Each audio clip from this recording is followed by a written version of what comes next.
we're gonna talk about Jane Eyre and Sargasso, our two faves. We do love these books. These were two of the first books we read in the semester. I would have to think, at least in my personal opinion, that these were two great books to start off the semester with. If you haven't been paying attention the entire semester, or if you are just somebody who is tuning into our channel and you haven't read these books, then let me just tell you, these two books are fire, but they also include the same characters. Let me tell you, I thought this did it. Two different threw me in authors. for a twist when Rochester was thrown in there. That's what we're going to be talking about. So, let's just dive right in. We're going to start off talking about just about Jane Eyre. Was written by our favorite, The Queen, Bronte. Charlotte Bronte. She had a really tough life. Really tough life. It just kind of bleeds into her stuff, her characters in her books, kind of having parallels to like her like real. Jane Eyre was like basically the prototype for like what we call like the female gothic. Female gothic is like written by women about women. It was like dark and mysterious and gloomy and Disturbed, fear, terror, horror, grotesque. it has a lot to do with like imprisonment and madness and like the objectifying male gaze, the domestic fear and like the domestic sphere and like women being And fear. and fear, yeah, like women being kind of forced to stay in these roles. Really important stuff. Jane Eyre really does embody all of that. It was written during the Victorian era, which is especially when a lot of female gothic literature was coming out. It was kind of when like the women question was kind of asked like, who are these? Like, what are these creatures? Like, what is their purpose? And there's like the whole issue of like curvature and like women kind of losing like everything. Like their husband is responsible for them. Their last name is taken, like theirs is not even their own anymore. We also have the symbol of the angel in the house. Women at this time period were expected to be very perfect. They were expected to do their wifely duties. They were expected to raise the children, not be too passionate, but not be too boring. Like they always had to play this very. They're on the perfect. line, like this really like thin line of like you can't outstep it, or that you could be seen as mad and sent to like an insane asylum. It's like it's a shame. We all know men. I love to say that women are crazy, and the fragile male ego is just astounding. That it really comes through here in this book. Right there. Let's start talking about the plot of Jane. Or yeah, even the plot of Jane Eyre. Jane, like right from the get-go, was set up as a very liminal character. It kind of belonged in either one. Like she was an orphan, kind of. Well, not kind of. Like she was very much an orphan, and she didn't fit in with her family that she was raised with because it was her aunts, and they just never really cared about her that much. But to be honest, she never really had anybody that really cared about her. Yeah, and she was always kind of like, I mean, she like literally, there's like in the first chapter, she's like looking out the window, like she's trapped inside, but she's like looking out into like the space. She's like reading a book about like birds who can fly away and like be free and stuff like that. So she's really set up as this character that doesn't really have a space in the world. A small breakfast room adjoined the drawing room. I slipped in there. It contained a bookcase. I soon possessed myself of a volume, taking care that it should be one stored with pictures. I mounted into the window seat. Gathering up my feet, I sat cross-legged like a Turk, and having drawn the red marine curtain nearly close, I was shrined in double retirement. She's inside, she's outside, she's feeling cold, yet she's secured. She relates to the snow, yet she's sitting by the window, not really in it. You see her in between doorways, she's in between homes, she's in between feelings, like she's consistently never one way or the other. Yeah, very much relatable. So like for someone that's like not very one way or the other, she is very much like secure in her identity as like Jane Eyre. She like really kind of grows into herself when she goes to school at Lowood, and she kind of finds a place for herself and like what she wants to do and like how she can make a living for herself. So I think Lowood was like really a big like transition for her into becoming who she is, and like she's very like adamant on remaining herself, like no matter like who or what tries to like take that away or change her or influence her anyway. No, yeah, she's very, very, very secure in her identity. She just never really wavers with that, and she doesn't really give people the chance to let them do that to her anyways. Kind of tells her how it is. We love that, with no matter who it is. So talking about how Jane is like very much herself and very adamantly herself, and people trying to change that, like the first person that like comes to mind thinking about who is trying to change her would be Rochester. She's always, you know, like identifying her as anything but herself, like fairy tale creatures, like goblins, sorceress, witch, kinds of things, and they keep tries to call her, he calls her Janet, and you know, like when they become engaged, he's constantly just calling her Miss Rochester. He's like constantly trying to change who she is, and like, which really has a lot to do with the whole naming coverature kind of thing. It really like brings that into like a literal sense of like, he changes not only her last name, but he's changing her first name, which is like a very symbolically violent taking of someone's identity, and she's very much against that. And she kind of rejects it in a way. Like she constantly, when he calls her something else, he's like, it's literal quote. we can also talk about Rochester trying to buy Jane. Really, she compares him to a sultan buying, like bestowing gifts on a slave. He feels super trapped. There's something of her saying along the lines of like, the more he bought me, the more, what was it? The more he bought me, the angrier I got, or something like that. Her She was face really burned. Like she was peeved. Let me tell you, she was really upset, and just that double entendre of the more he bought me. So like the more things that he bought me, he was buying, like he was purchasing me, and like that, really, she was not having it, and she was mad. She threw his hand away when he tried to hold it. Like all like and like throughout that whole entire kind of scene, it's like the like imagery like that has to do with fire and like redness and burning is incredible, because fire is a huge thing in Jane Eyre. Like it's mentioned, we should count how many times, like someone should tally how many times like the word fire or burning. I think it has to do with like their relationship to each other. It's like at this point, you know,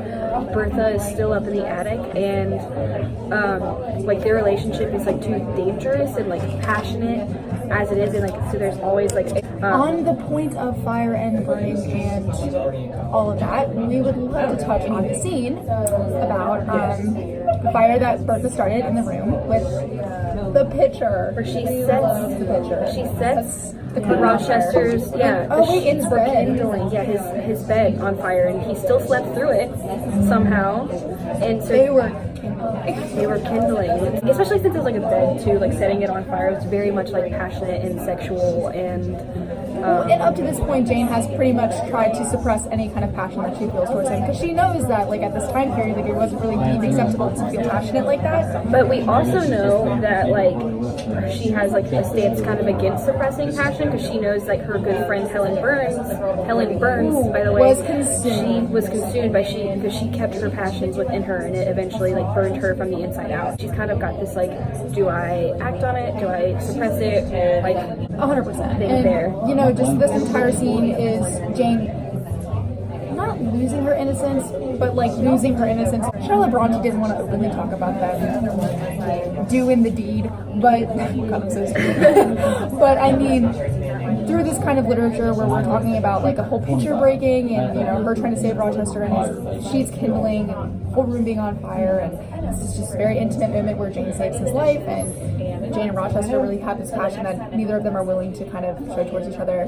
Charlotte Bronte is really representing exactly what we know both of them are feeling. So a picture breaking is symbolic of like, you know, like a shattering of virginity and like innocence and that kind of thing. And like leading up to that too, like Jane was in her bed, like trying to go to sleep, thinking about like Rochester's gaze, and always like really disconcerts her, like when he stares at her, and so like whenever she's like thinking about his gaze, it that's when Bertha kind of pops up out of nowhere, like laughing, like the goblin laughter, and like Bertha like literally like laughing at the patriarchy kind of thing like that.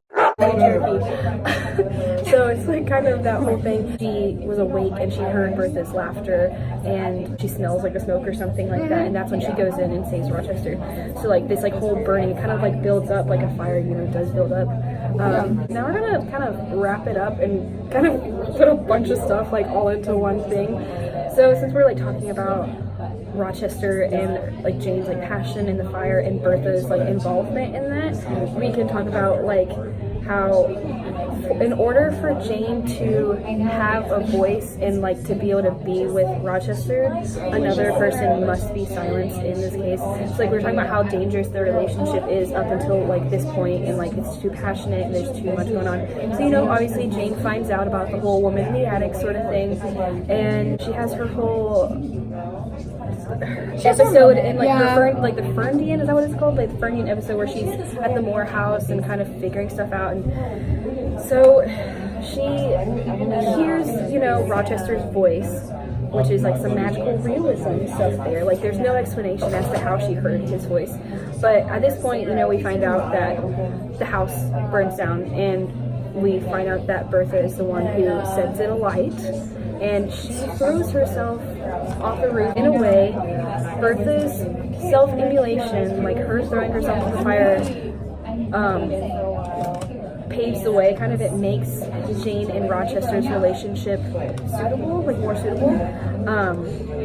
And you know, Rochester is like terribly marred at this. He deserves it. And he goes blind. You know, there we have Bertha who's silenced, and Rochester who cannot be the one to, I want to say the word penetrate, but I don't want to.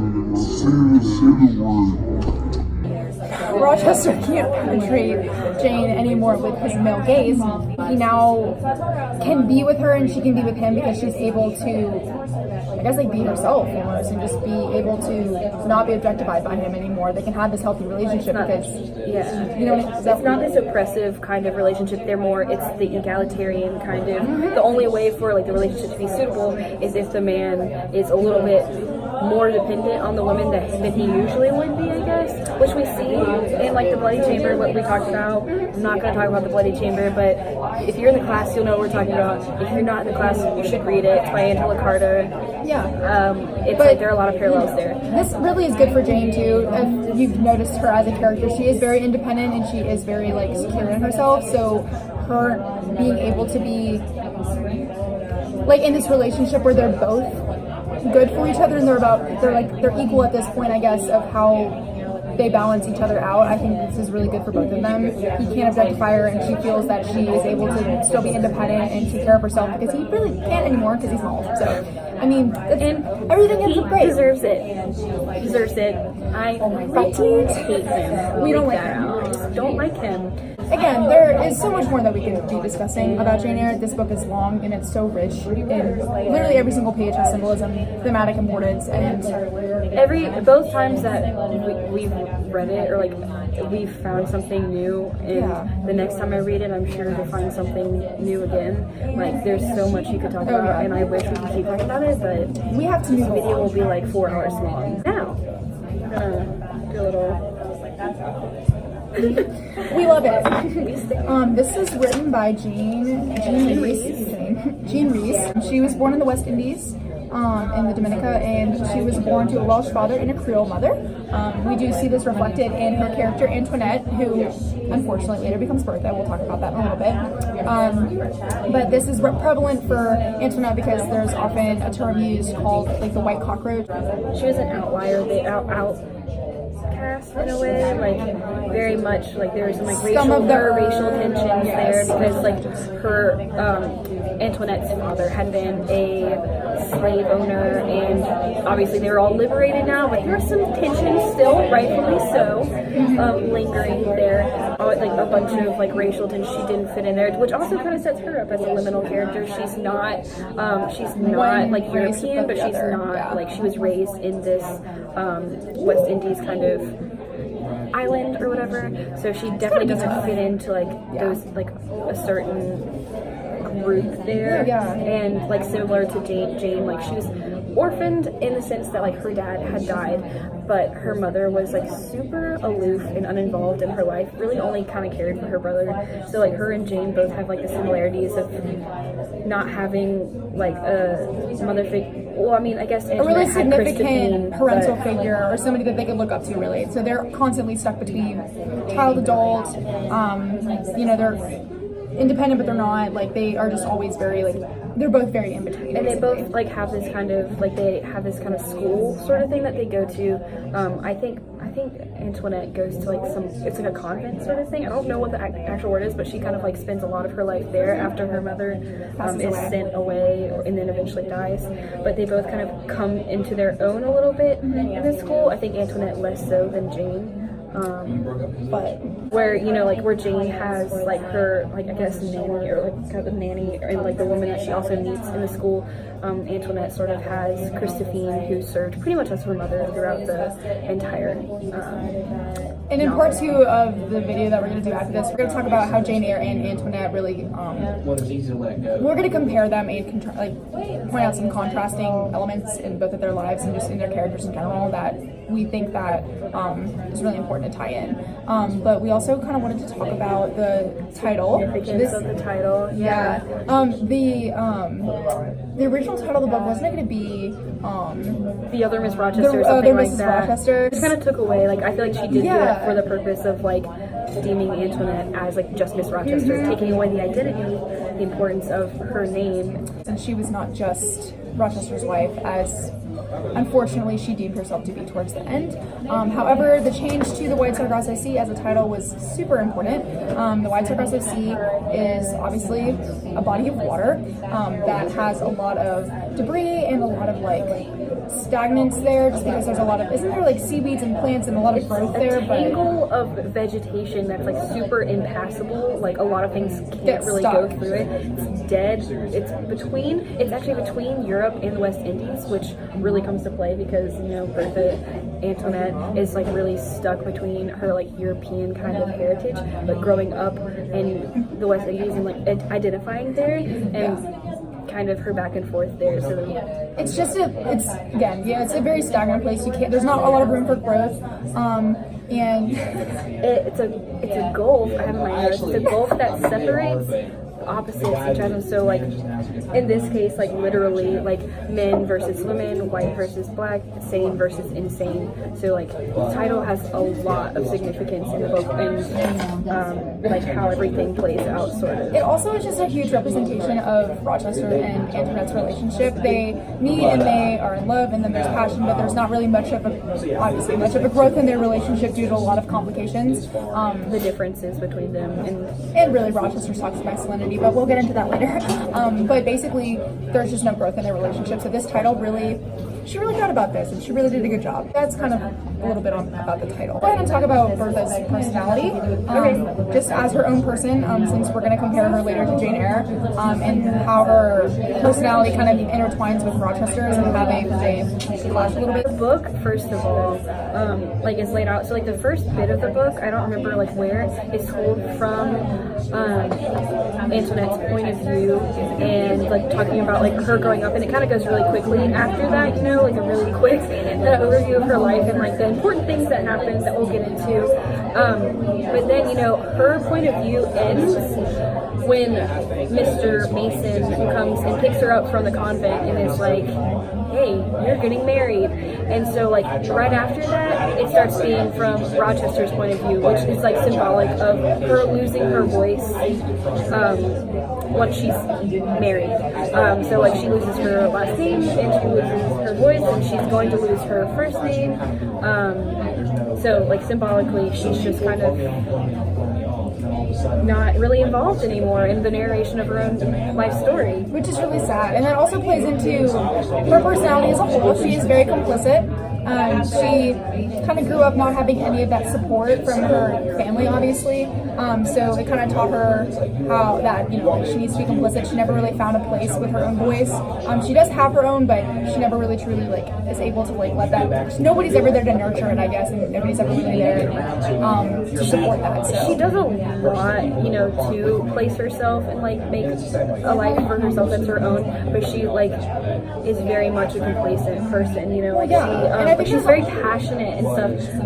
Which again has a lot to do with societal norms at the time as well. You weren't supposed to be that passionate, but she's obviously not from Europe, and these are European standards that are being held to her, so she doesn't know that this is deemed incorrect according to Rochester standards. So she's often deemed as wild and passionate and sex crazed and all these things that Rochester had loved to begin with, but and very much the darker kind of her dark hair and her upbringing, especially in comparison to Jane, who's fair. And this book is also a Bildungsroman. This is a coming of age book as well, where it plays on Jane Eyre a lot. So it's obviously the it has similar.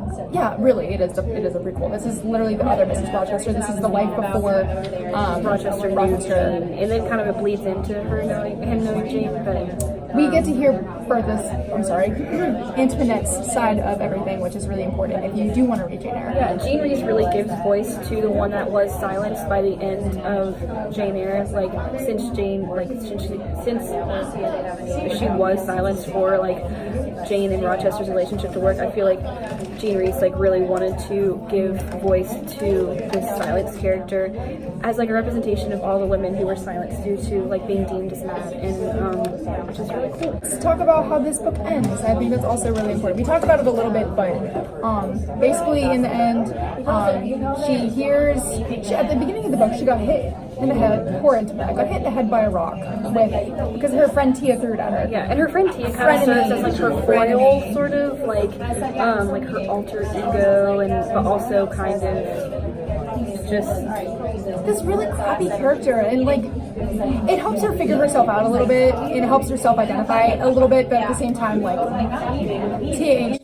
So at the end of the book, she kind of goes mad, starts to hear Tia's voice, and she jumps off of the roof to meet Tia. Yeah. In this moment, black meets white, and her burning down Thornfield at the end is an act of defiance. She again didn't do this out of spite. She didn't do this out of selfishness. She did it out of spite, and she did it to teach Rochester the lesson that she's been trying to teach her this entire time. Wasn't mad, I think it was her circumstances and being trapped and being having grown up the way she did, and being Rochester comes and traps her in this domestic sphere that she had no idea really was a thing. And constantly the men in this novel are pushing her around and just placing her. They're super oppressive, and I would go crazy. I don't blame her. I couldn't have lasted 2 minutes in her shoes, so I mean, with a guy like this, I wouldn't. And there's not really much she can do, especially for the time period that we're speaking about. She had no choice. She wanted to go away. And you know what? She did love him. She did truly love him, and I think that also drove her mad that he was doing. She gave it her all. She really did. She put her heart and soul into this man, and he said, "Nah, fam." That's kind of what we have on Jane Eyre and the White Sargasso Sea. I'm sure that there's a lot that we were not able to cover in this. There's a lot of importance about both of these texts and how they play with each other.